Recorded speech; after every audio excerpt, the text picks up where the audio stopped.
Bismillahirrahmanirrahim. Assalamualaikum warahmatullahi wabarakatuh. Alhamdulillah, jazakumullah khairan katsiran, kita bisa bertemu kembali dalam materi sejarah kebudayaan. Do you still remember me? Of course, you are still remember me. Who am I? Tentunya yaitu Ibu Fajar Nopang Berguna tiada tandingan. Yang harus dipahami setelah materi ini selesai oleh my beloved student yaitu my beloved harus dapat mengetahui profil dari Utsman bin Affan, kemudian gaya kepemimpinannya dan prestasi dari Khalifah Utsman bin Affan. Yang kedua yaitu menjelaskan bagaimana profil, kemudian gaya kepemimpinan dan prestasi apa yang dilakukan oleh Khalifah Utsman bin Affan.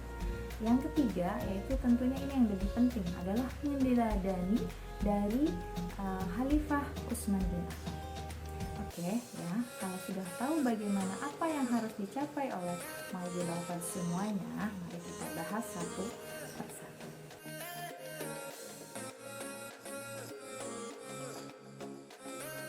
Yang pertama adalah yang akan kita bahas dari Khalifah Utsman bin Affan, yaitu adalah tentang profil Utsman bin Affan. Utsman bin Affan merupakan sahabat Nabi Muhammad SAW.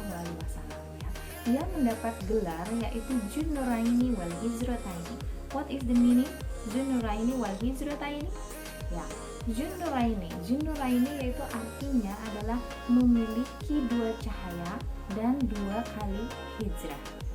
Kenapa disebut memiliki dua cahaya? Memiliki dua cahaya karena Utsman bin Affan itu menikahi dua putri Nabi Muhammad, yaitu yang pertama adalah Ruqayyah, yang kedua adalah Kulsum.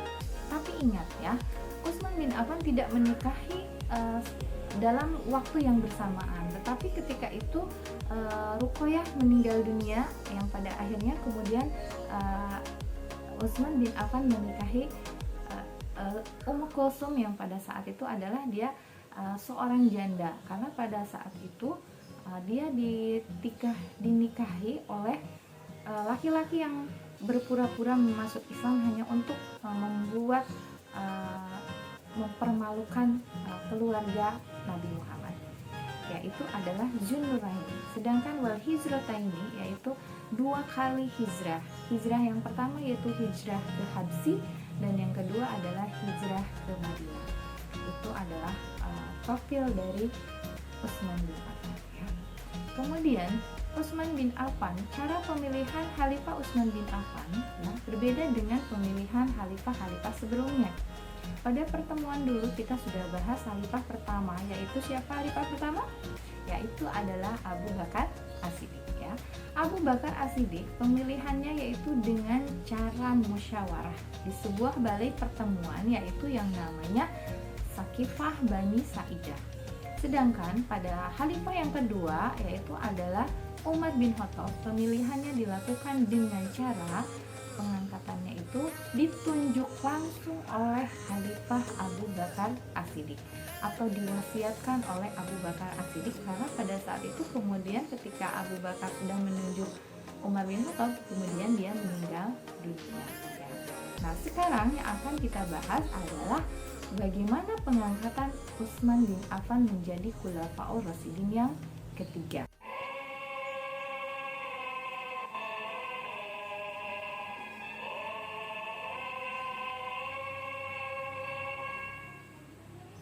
وجه أبو لؤلؤة الجبان طعنته لأمير المؤمنين ونحن في أمس الحاجة إليه.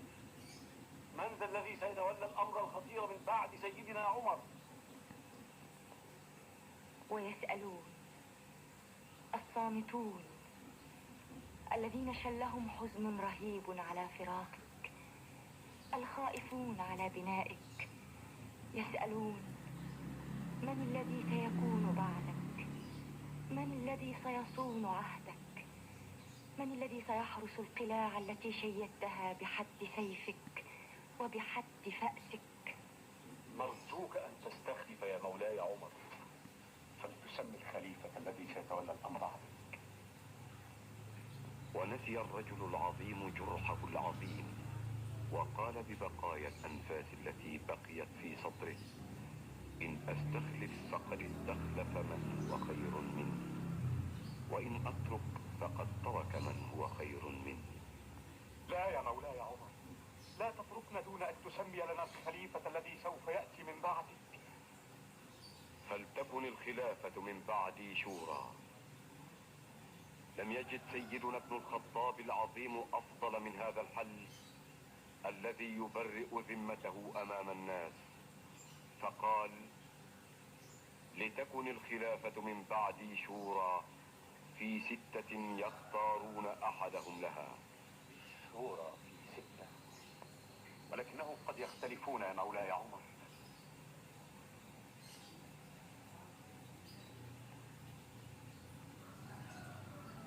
يختارك سيدنا عمر بن الخطاب لتكون في 50 من قومك الأنصار. Khalifah Umar bin Khattab ketika dia dalam kekuasaannya menjadi Khulafaur Rasyidin yang kedua, ya, dia pada saat sedang melaksanakan ibadah sholat subuh, ya, pada saat itu dia ditusuk oleh seorang Persia yang bernama Abu Lu'lu. Ya, ditusuknya itu oleh senjata yang sudah dilumuri racun sehingga kemudian menyebar ke seluruh tubuh Umar bin Khattab. Ya. Dalam keadaan sakit karena tertusuk itu, kemudian para sahabat meminta kepada Umar bin Khattab agar menunjuk siapa yang akan menggantikan beliau apabila dia meninggal dunia. Nah, kemudian Umar bin Khattab memutuskan untuk membentuk sebuah dewan syuro yang beranggotakan 7 orang. 6 orang yang memiliki hak suara dan juga bisa dipilih, dan 1 orangnya lagi dia hanya memiliki hak suara tapi dia tidak bisa dipilih. Nah, anggota yang tidak bisa dipilih yaitu adalah putranya Umar bin Khattab, yaitu adalah Abdullah bin Umar. Dan anggota yang lainnya yaitu yang pertama yaitu Ali bin Abi Thalib, yang kedua Utsman bin Affan, yang ketiga adalah Thalhah bin Ubaidillah, yang keempat kemudian adalah Zubair bin Awam, kemudian yang kelima adalah Abdurrahman bin Auf, yang dan keenam adalah Sa'ad bin Abi Waqqas. Ya. 6 orang dan 1 orang tadi kemudian berembuk siapa yang akan menggantikan Umar bin Khattab. Selanjutnya ada 2 opsi, yaitu suara menuju kepada 2 tokoh, yaitu Utsman dan Ali. Nah, pada saat itu Ali bin Abi Thalib sendiri lebih memilih Utsman bin Affan. Maka pada saat itu anggota dewan tersebut setuju untuk memilih Utsman bin Affan menjadi Khulafaur Rasyidin yang ketiga. Maka dibaiatlah yaitu Utsman bin Affan menjadi Khulafaur Rasyidin yang ketiga pada tahun 644 Masehi. Sebelum kita masuki tentang prestasi dari Utsman bin Affan, ya, kita bahas dulu bagaimana Utsman bin Affan sebelum menjadi Khulafaur Rasyidin. Ya. Utsman bin Affan itu sangat berjasa kepada Nabi Muhammad, ya, baik ketika dia berada di Mekah maupun ketika berada di Madinah, ya. Dia banyak membebaskan budak-budak, juga dia karena kedermawanannya itu akhirnya dia juga menyumbangkan sebuah sumur, ya, yang harganya dibeli dengan harga 20.000 dinar. Pada saat itu harga tersebut sangatlah mahal sekali, saking dermawannya daripada Utsman bin Affan tersebut. Selanjutnya kita akan bahas kembali yaitu tentang gaya kepemimpinan dari Utsman bin Affan. Utsman bin Affan gaya kepemimpinannya berbeda dengan gaya kepemimpinan Khalifah Umar bin Khattab. Kalau Umar bin Khattab itu sangatlah tegas, ya. Sedangkan pada saat itu adalah Utsman bin Affan itu sangat lemah lembut ya. Jadi bertolak belakang dengan gaya Umar bin Khattab. Kemudian juga pada saat itu memang saudara-saudara Utsman itu memiliki kualifikasi yang bagus, kompetensi yang bagus ya, sehingga pada saat itu banyak saudara-saudara Utsman menjadi para pejabat, berada di tempat-tempat yang strategis. Itu juga membuat masyarakat agak cemburu sosial ya. Padahal memang saudara-saudara Utsman itu memiliki kemampuan yang bagus. Itulah gaya kepemimpinan Utsman ya, lemah lembut. Kemudian kita bahas adalah prestasi yang dilakukan Utsman bin Affan ketika dia menjadi Khulafaur Rasyidin. Ada yang tahu bagaimana prestasi dari Utsman bin Affan? Oke, kita bahas satu persatu. Yang pertama yaitu adalah kodifikasi Mushaf Al-Quran. Kodifikasi di sini berbeda dengan kodifikasi yang dilakukan oleh Abu Bakar As-Siddiq. Sedangkan kalau oleh Abu Bakar As-Siddiq dulu yang pertama itu Mushaf Al-Quran betul-betul disusun dari awal, karena pada saat itu Al-Quran tidak dibukukan tapi dihafalkan. Sedangkan pada saat Utsman bin Affan sudah ada bentuk buku tersusun mushafnya, tetapi pada saat itu ada sahabat dari Utsman bin Affan ketika dia berkeliling Jazirah Arab, dia melihat orang-orang mengajinya dengan cara berbeda-beda yang hingga menyebabkan cara mengajinya itu sehingga mengubah dari artinya. Maka pada saat itu Hudzaifah bin Yaman mengusulkan kepada Utsman bin Affan agar dilakukan kodifikasi Mushaf Al-Quran. Nah, kodifikasi di sini yaitu adalah pemberian tanda sakal. Jadi tidak ada lagi perbedaan, karena di Jazirah Arab itu kan memiliki dialek-dialek yang berbeda. Jadi kalau mereka mengaji sesuai dialek mereka, maka arti dari ayat Al-Quran tersebut akan berbeda. Itu adalah kodifikasi Mushaf Al-Quran pada masa Utsman bin Affan. Itu prestasi yang pertama. Next, prestasi yang kedua dari Utsman bin Affan yaitu pembuatan angkatan laut. Pembuatan angkatan laut ini adalah diusulkan oleh Muawiyah bin Abu Sufyan ya. Ingetin ya, ini Muawiyah bin Abu Sufyan nanti akan muncul kembali di bab berikutnya, yaitu tentang pendiri dinasti Umayyah. Oke.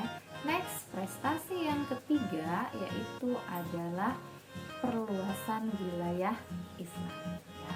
Perluasan wilayah Islam yang dilakukan oleh Utsman bin Affan sangat luas sekali ya.